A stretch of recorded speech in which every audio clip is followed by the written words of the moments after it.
Good morning, Mark. Good Morning again. Nice to see you again. Nice to see you again. All right, so we had some extra questions related to the readings that we had done. Right. And these are about the sustainable development goals the UN has and Okay. how it maps to agriculture. Okay. But to start off, I just wanted to check with you a few things that the professor pointed out is what were the challenges and obstacles in getting into this? In this, setting up a hydroponical microgreens. Right. And how did you go about it? Right. So sourcing some of the products is always a little bit of a challenge, as well as just trial and error with various seed varieties. So, you go through a lot of trial and error, a lot of testing with certain seeds in order to get it where they grow well. So that takes some time, but and then the hydroponic, as far as getting enough water, not too much water, the right temperature, the right humidity. So a lot of conditions are important to growing them well.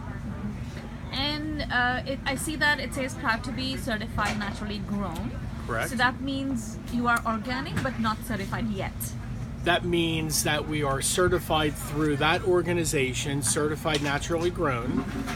It's similar to certified organic, but not through the federal government. And they have some different requirements. They're actually a little stricter than certified organic, meaning that you can't use any sprays or fertilizers or any supplemental At all. It's naturally grown, which fits in very well with the way I grow. All we do is we filter our water. We don't use any supplemental fertilizers or chemicals or anything like that. It's also a lot less expensive than certified organic. Is that the main reason that you don't That's want to one get of the into main it? reasons, and certified organic is a very long, tedious process. Oh. It takes a couple years to In Maryland or across? Everywhere. Everywhere. Okay. Yeah, and it's through the government, which obviously tends to slow it down a little bit. Yeah. So it was important for us to be certified, but this was a little easier for us. Right, and same. So you're saying it's a similar thing, Yes, so it doesn't exactly. really make sense. Right, and it's a very well-known, well-established organization. Okay. So And is that federal too? No, it's not federal. It's not private. Federal. It's Yeah. private. Okay. So coming to the SDGs then, I was just trying to understand because you said last time that these greens that you have here, which was fabulous and tasty, I'm going to buy some more today, is that they have a 2-week shelf life. Is that true? Is that Correct. what you said? Some will last a bit longer than 2 weeks. It's just going to depend on the variety.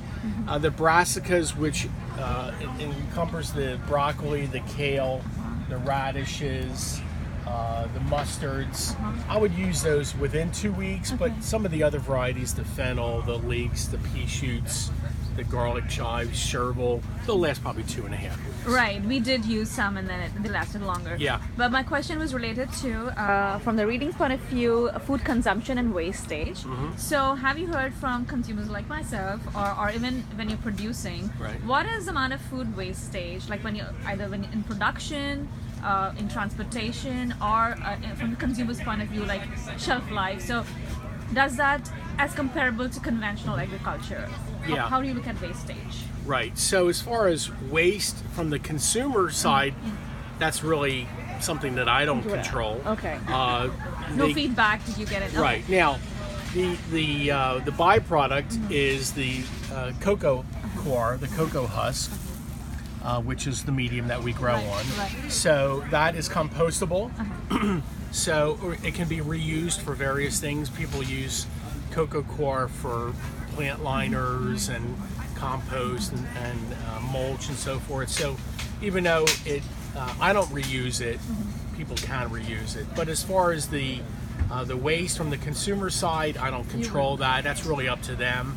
I'm hoping that they use them, all. But the food itself doesn't go waste. You're saying that the greens itself, Right. they right. have a shelf life, so Yes, it exactly. doesn't go waste. From our point of view, yeah, we'll always have a bit of waste, but we try to keep it down to a bare minimum.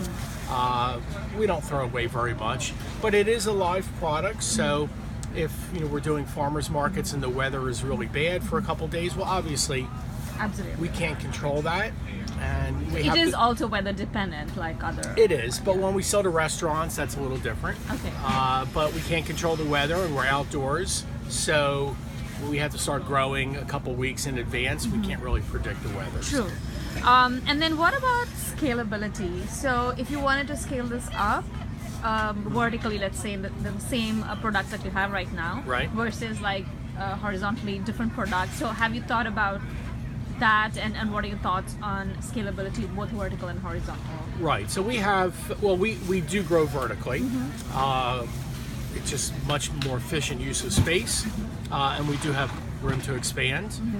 So that's not too difficult. I mean, if we were to grow fivefold, well, then we'd have to, expand to a different facility. Okay, so what about land, building like laws or rules? So how do you access land for this in urban spaces? Right. And what are the barriers for new entrants to get into it? Okay. So it requires very little space. You can do it indoors in any facility. You just want to obviously control the temperature and the humidity and prevent bugs and things like that. But so the building regulations regarding whether well, you can do this or that's not? going to vary per county. And, Okay. So what about Montgomery County by you? So Montgomery County, we're licensed, and Is it a problem? Is it like for a person of, let's say, color or a Latino? No.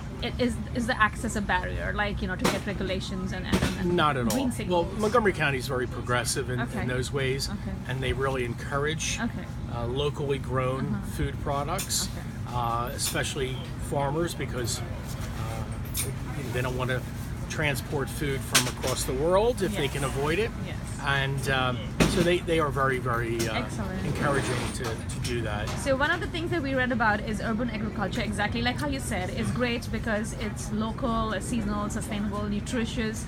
It brings in communities together, different age groups, diversity, Right. inner city kids, get access to, Right. nutrition, space, green space. So all these, the access and as well as the community, involvement, all these were these a factor in you. Is this kind of an intervention from your side, or is just like another business, or you're a farmer?